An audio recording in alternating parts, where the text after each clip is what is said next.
Let me introduce the podcast real quick. Welcome to episode 29 of the Grindhouse podcast. I'm Edwin Cabrera. Across the screen is my homie, my co-host, Chris Martin, a.k.a. Critta. Yo, you go. I got a special guest on the pod with us. We got Kadeem on this week. What up, Kadeem? Peace. What's up, y'all? So Kadeem has released 3 projects so far, as I believe The Game is the Game in 2018, right? World Sport 2019. And then you're back with us with an EP, Passing Exchange, which I think is what started out released as a visual, and then I think it's on all streaming platforms right now. Is it? Yeah, it's everywhere. All DSPs. Released. I think last Saturday, something like that. It's been out for a week on DSPs, I think. Word. So check out for that. Real quick, how's your quarantine been going? I mean, it's similar to the project. It's balanced, yo. It's good and bad, you know. Yeah. I've had a lot of time to really work on myself. This is the most I've ever read in my life. You know, it's the most I've ever really kind of had a chance to really kind of ask questions about what I want in life.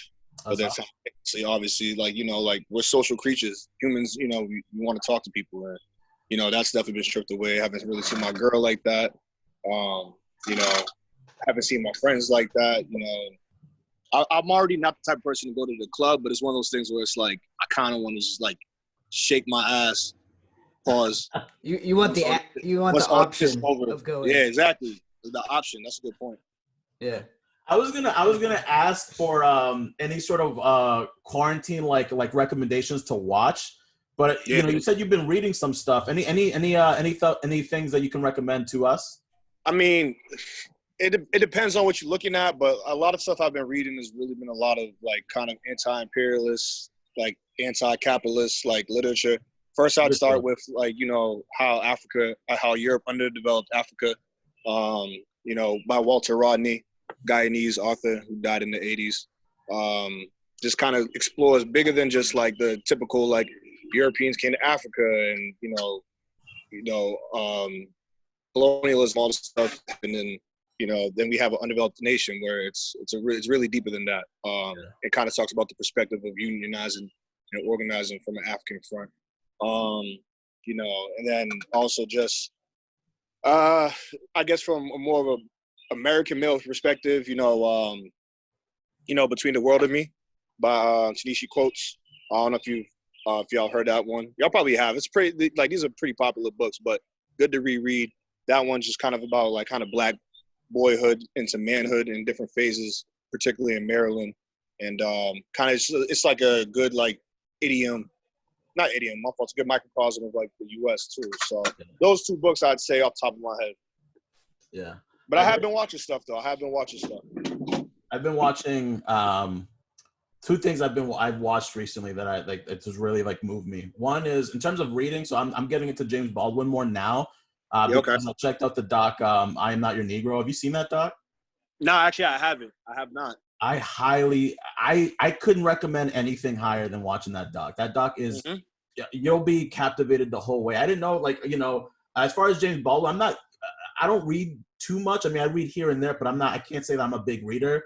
But I do read every now and then, when I feel engaged with the topic. And James Baldwin obviously is an amazing author. But that that documentary is a manuscript that he was before he died that he was going to put out. And so they ended up making a documentary out of it, and it is it's moving, man. It's empowering. It's powerful. The other thing that I want to ask you about is the MJ doc. Have you seen that? Yeah, I've been watching it in piece. It's crazy. I don't think I've watched episodes. I've seen 1 through 4, but I haven't seen any since. And I kind of think I did that on myself on purpose because I want to watch everything in one sitting. You know, that binge culture that Netflix has kind of created. So I kind of want to watch it all in one sitting. So I'm gonna take my time with that. So I like that approach. It's definitely it's gonna be an easy day for you to watch 1 through 10 because 1 through 8 is a dude. That documentary. The only problem I have against the documentary is that it's too close to MJ. That I don't think they'll show all sides of Michael Jordan. They'll show most of the side that he wants you to see. But aside from that, the documentary is flawless. Yeah, I mean, it's executive produced by him. You know, there's 100% of bias. All the you don't hear Jerry Krause's side at all. Yeah, Like, exactly. the entire document, you don't hear his side at all. And I don't really care. I don't really care for Jerry Krause. I still think he's a slime ball, but it's just hilarious because it's really like one of those things where MJ's like, nah, we're gonna talk about me and we're gonna talk about how I did it. But he's the GOAT. You gotta respect that. Yeah. Word. So I want to shift gears a little bit. So I feel like you have like different roles in hip hop.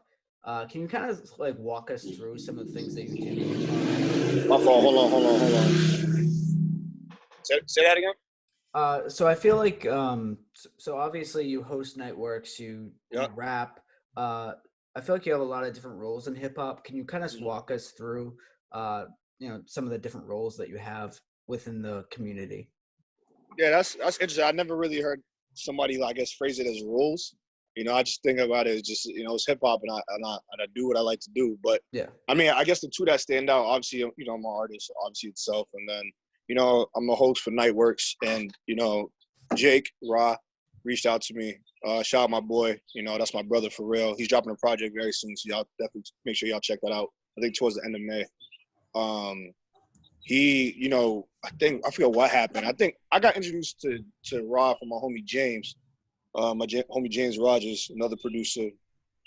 And like, we were all just like kind of chilling various times, like on Newberry, like this is like back in 2013, 14.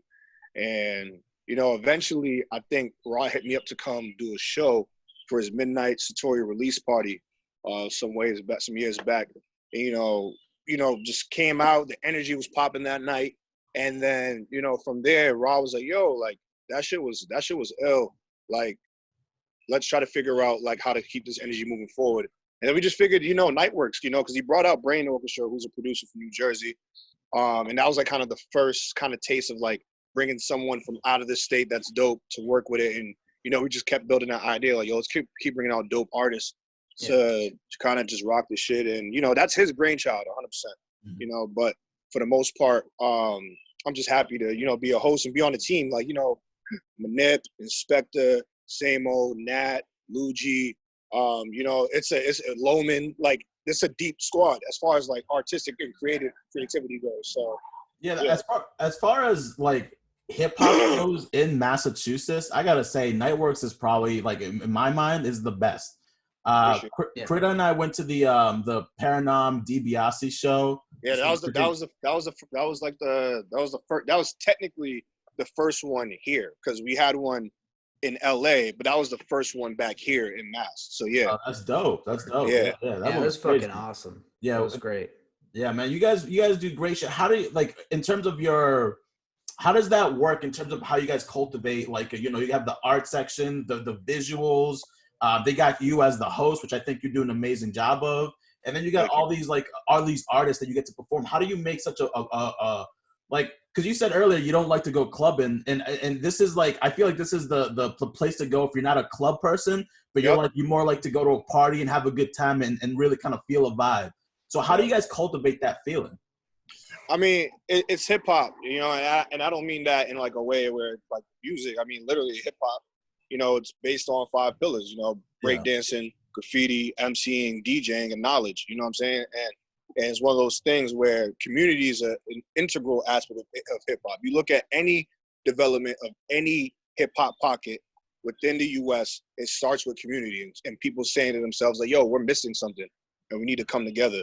So instead of the artists are going to come together, or the DJs are going to come together, or the visual artists are going to come together, or the painters are going to come together, it's like, yo, like we're literally all fans of hip hop. We all need to come together. So it's really that simple. It's people that really just care about their community and want to see something bigger than themselves, Yeah, sure.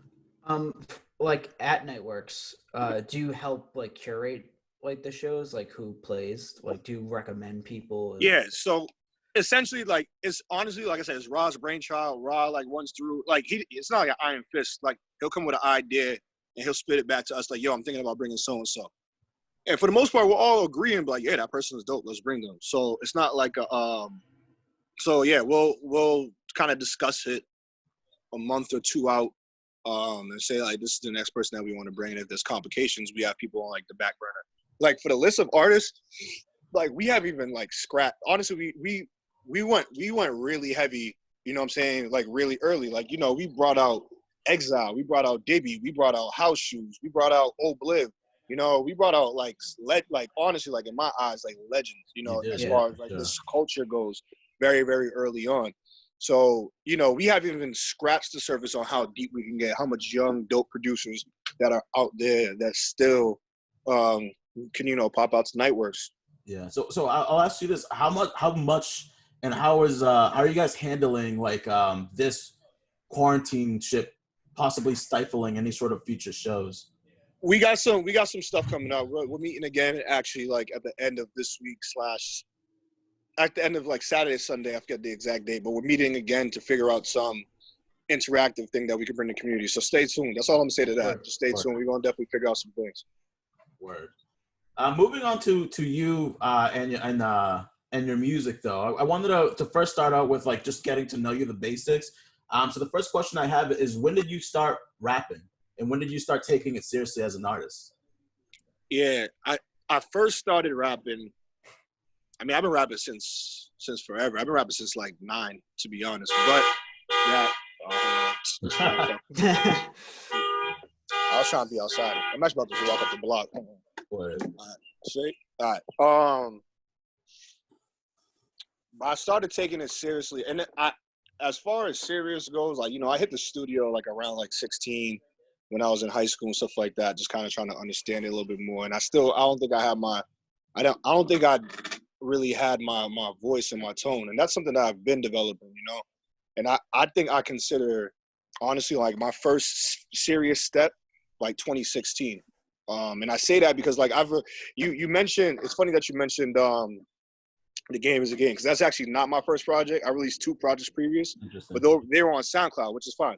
You know what I'm saying? And it's one of those things where I got love for those projects. Like, shout out to my homie Hassan, because obviously he produced all of one of them called Bigelow, and then, you know, a bunch of other producers on the first project. But it's like I was kind of teasing with my sound and my voice and like kind of my identity. And I think The Game is a Game is like kind of where I first found that. So that was started, and I made that leap in that decision in 2016 that that's the direction I want to be going in. So I would say 2016, late 2016 going to 2017, I think I started taking my artistry, I think, more serious. How were you able to develop your voice the way you were talking about? Was it just a trial and tribulation thing, or how would that process go? Yeah, just recorded a shit ton of songs. Like, you know, like I honestly have easily over 100 songs. I mean, so does a bunch of other artists, but like I have over 100 songs that will never see the light of day, you know, and like different like voices and tones and styles of hip hop and tempo. And I always, the sound I make right now is always the sound I wanted, but I kind of wanted to push myself, I guess, outside of that box and see where I can land, you know. And I'm happy where I'm at. But, you know, like I'm talking about things like inflection, like my voice register, like using like different like kind of pitches and shit. And then that was really popular, like especially like 2012 to 2014. That was extremely popular. Like the very like playing with your voice and you're using, you know, your voice as an instrument. You know, I mean, people still do it, but you know, obviously off top, I think about Chance, obviously, who was huge at that time.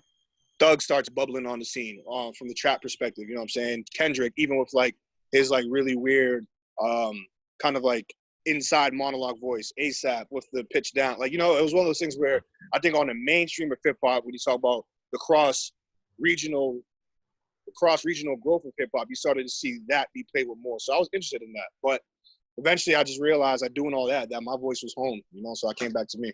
Word.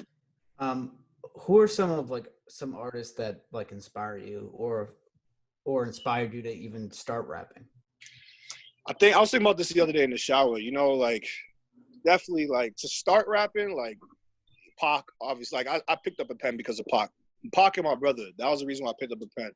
You know, just the way that he translates pain, you know, that was important for me, you know. And then as I got deeper, you know, like my brother put me onto DMX and Prodigy, you know, and well, Mobb Deep, but like, you know, Prodigy stuck out. And both of them, again, going back to the idea of pain, which is something that I need to, I guess, dig deeper in and rap.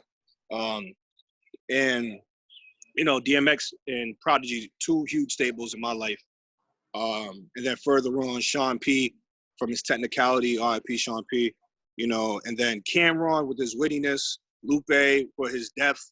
And, you know, I think those are like definitely some of like my biggest influences, you know, those characters right there for sure, you know, so it's like a mix of like pain, like I said, the technicality, the wittiness, and the depth, you know, it's all those things I try to emulate as much as I can within my own style.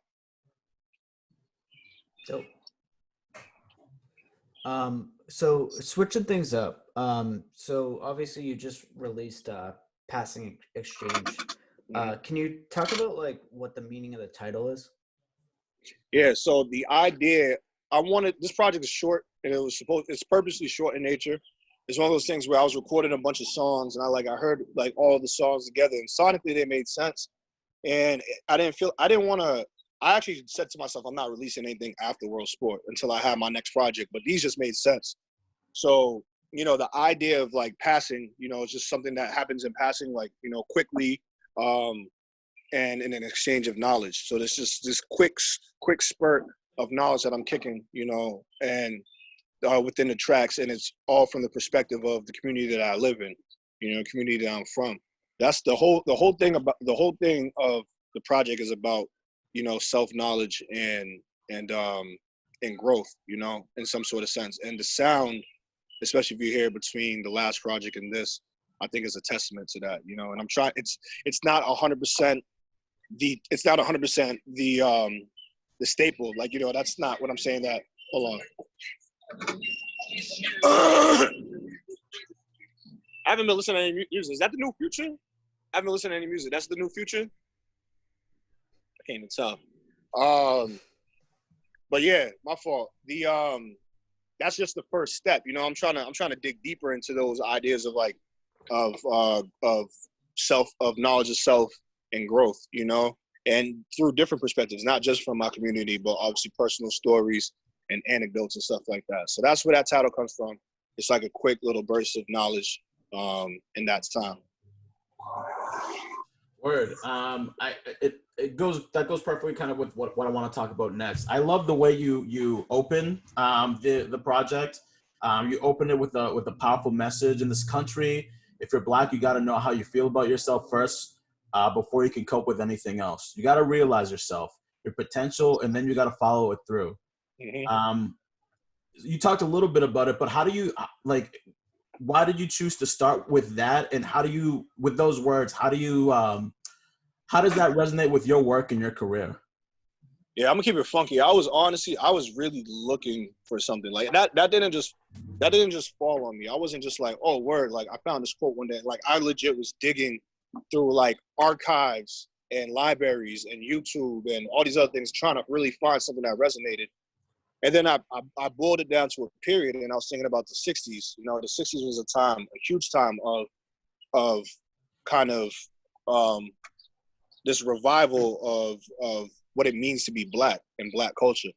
So, you know, I was like, yo, I have to, like, you know, obviously put my mind down, put my head down, and think about this time.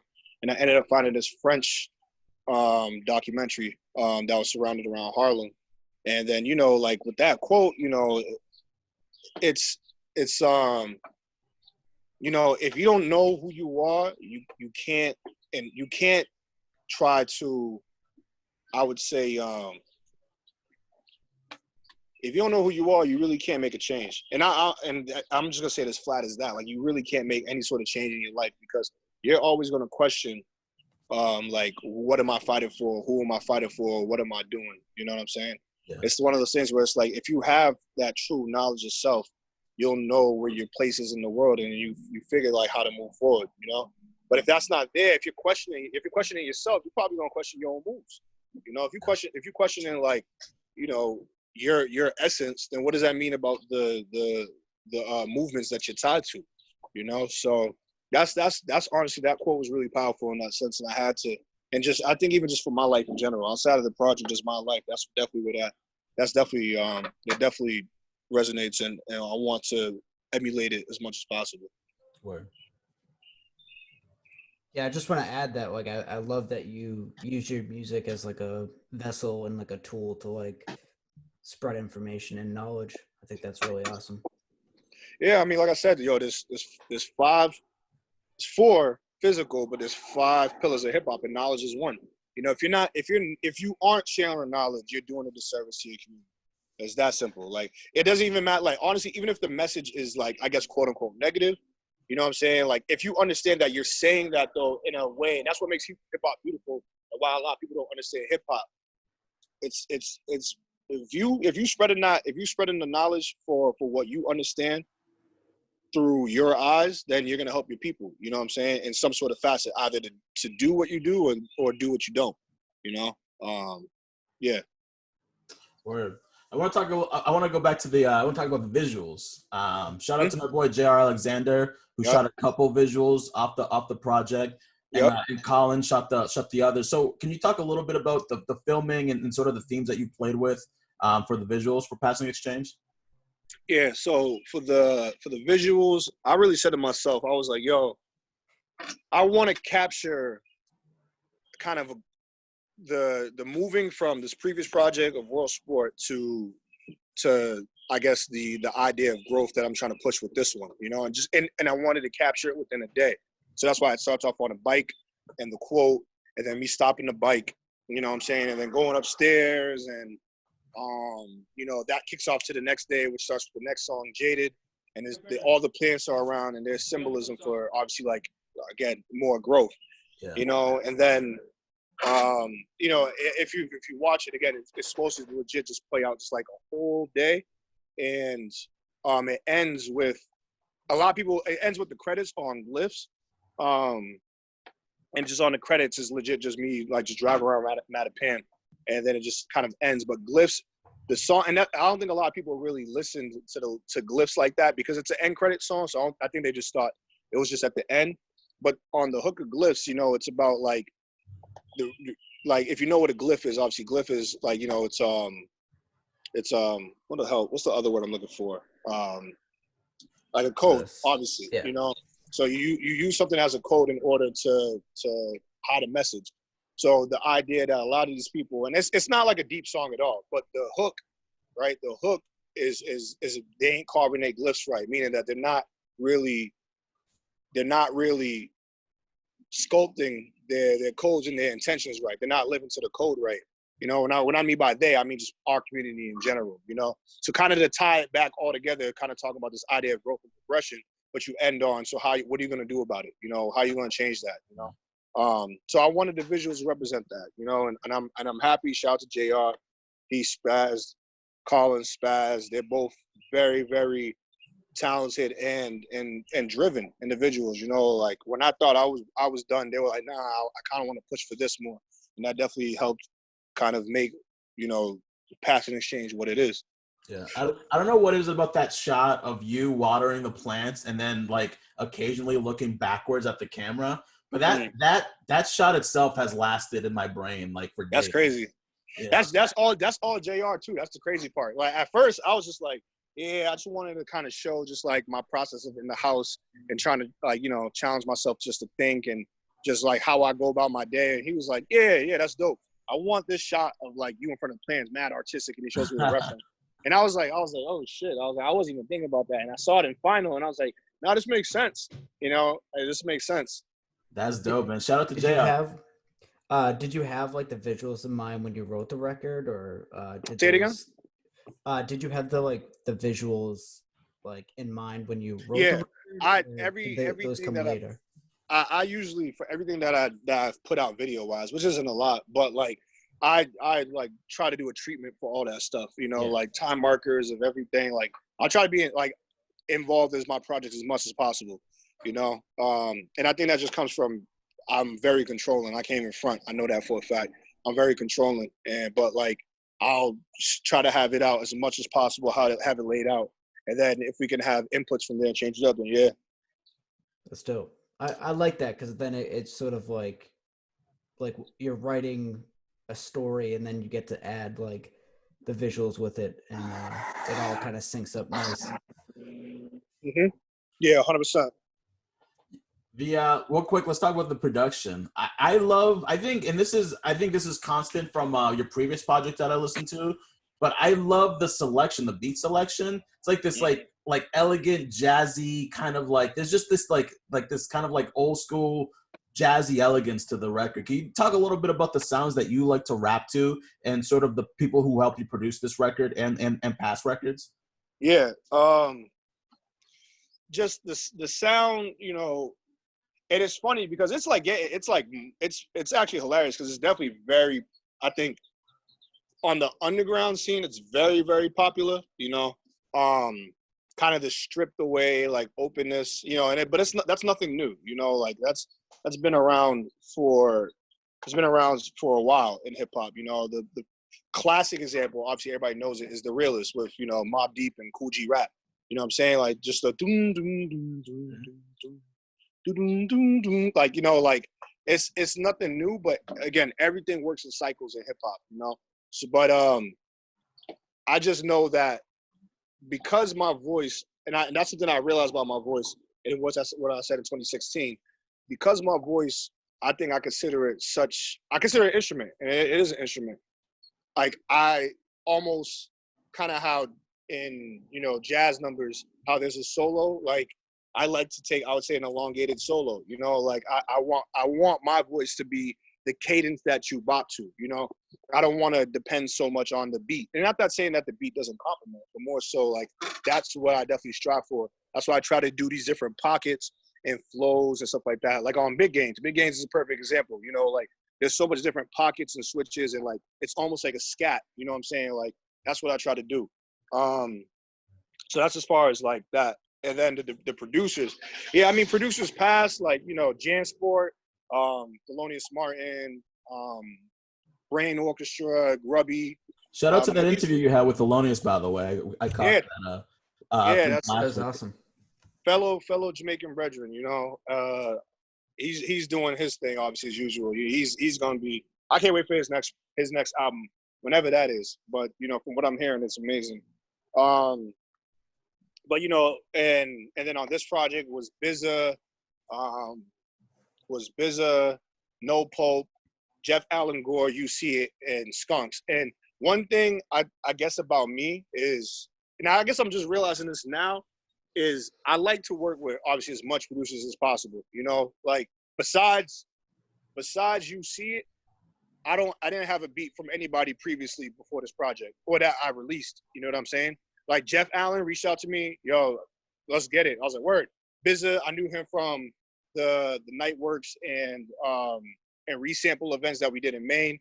We linked up, you know, and then You See It's from out here, and then who else? My fault. And then No Pope actually, I don't know exactly where he's from, but he's an animator, and he was like, yo, I reached out to him for animation, and then he sent me the Jaded beat, and I was like, oh, this works perfectly. I was like, I definitely want to fuck with this, and then that ended up turning into a song and all this other stuff. So I just try to have an executive producer mind as much as possible and bring in a bunch of different people to cultivate a sound to kind of build where I want it to be. Word. So you know, you're a musician and also you do some hostings. Can you talk about some other avenues that you want to go into as a, you know, in this industry? Say it again one more time, my fault. You host, you know, you do a lot of different roles within the hip hop community here. Is there something that you haven't done that you're looking to do more of in the future?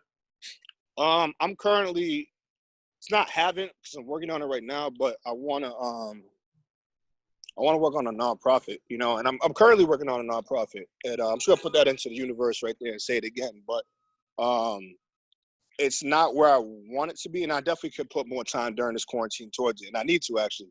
But essentially, it's a nonprofit that's just hip hop based. So what it does is, you know, it educates young folk, particularly teens, on one, the creative side of hip hop, and then two, the capital side of hip hop. So how to use your creativity to create capital, and then vice versa. How do you use your capital to boost the creativity in your neighborhood? So it's one of those things where it's trying to teach kids how to basically get back power in their own communities, you know? So that's the idea though. So we still got to work on that. Like proposals are drawn up and everything, but I really just got to take the next step with it and really try to figure out programming, you know, space, you know, the who the educators would be, the instructors, all this other stuff. But a day at a time, you know, takes a day. Man, the vision is great. That's awesome. The vision is great. We definitely support that. Yeah, that's really great. Word. So we're gonna wind the podcast down. I'll ask one question, and if you have any other questions, you could ask it now. But in terms of my question, you know, Crit and I were very well versed in the Lynn hip hop scene, also in the Brockton hip hop scene in terms of the musicians. But is there anybody from your perspective, because it seems like you do a lot within the Boston hip hop scene, is there anything that we should know, or also like the audience that we have should know, which is mainly you know, in Lynn?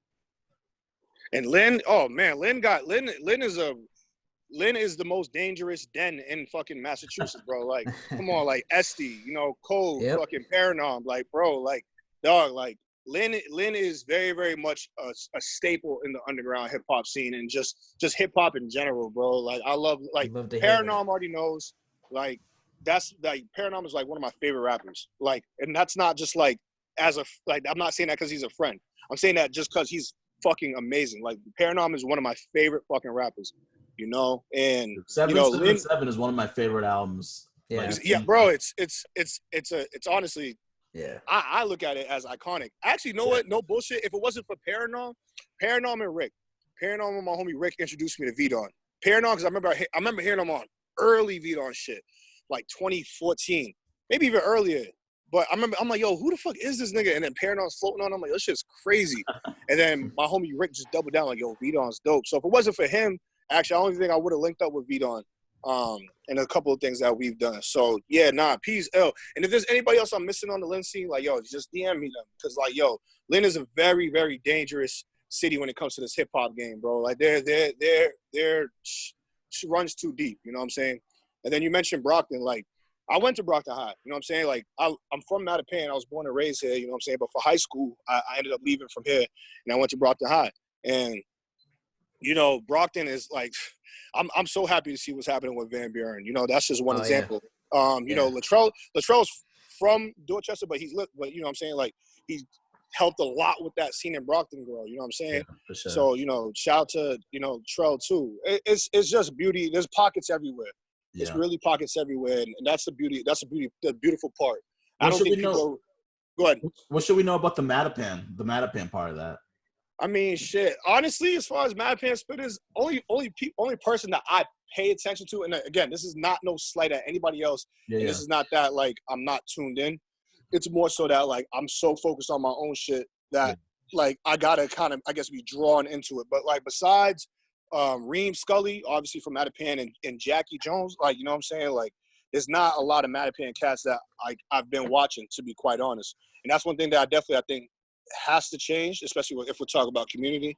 But that's the dope thing about, I guess, back to the nonprofit that I'm talking about. Like, I'm trying to have it based in Mattapan, you know, and it's gonna be aimed at teens, but it'll have a time for, you know, these artists from all over the hoods in Boston. But, you know, definitely gonna try to show some love Mattapan to be able to kind of flex their art a little bit. So I gotta open my mind more. But like I said, Reem and Jackie too, like, yeah, those are two of Mattapan that fucking were heavy. Dope, man. Yo, thank you so much for joining us today. Critter, you got any questions? Any questions left on your end? Are you working on any new material with? I'm always working on new material. That's never ending, bro. That's the awesome. That's the journey as an artist. I'll tell y'all right now, I got 3 projects in the tuck, but damn. It's a matter of time, you know. And honestly, I think that goes for most artists. But I really got 3 projects in the tuck. But, you know, is the time right? Are the visuals right? Do I even want to say this story anymore? You know, so just it all depends. We'll see how the universe and Allah treats me. So, word, man. Awesome. Well, I mean, Passing Exchange. If you haven't listened or watched yet, definitely check it out. It's on YouTube, all streaming platforms. Passing Exchange. Shout out to you can just go to itskadeem.com. Everything is there. The stream, the YouTube, everything's there. Itskadeem.com, and we will hopefully y'all find some power in that. Hell yeah, man. Kadeem, thank you so much for joining us, man. Thank y'all for having me. Appreciate this. I hope y'all have a great rest of y'all day. All right. Word. Looking forward to the next Nightworks event once we get past this quarantine shit. Like I said, pay attention. We definitely gonna have something, some news up soon. So that's that. Word, man. Thank you so much. Peace, y'all. Y'all enjoy y'all rest of y'all day. All right. Peace. You too. Thanks.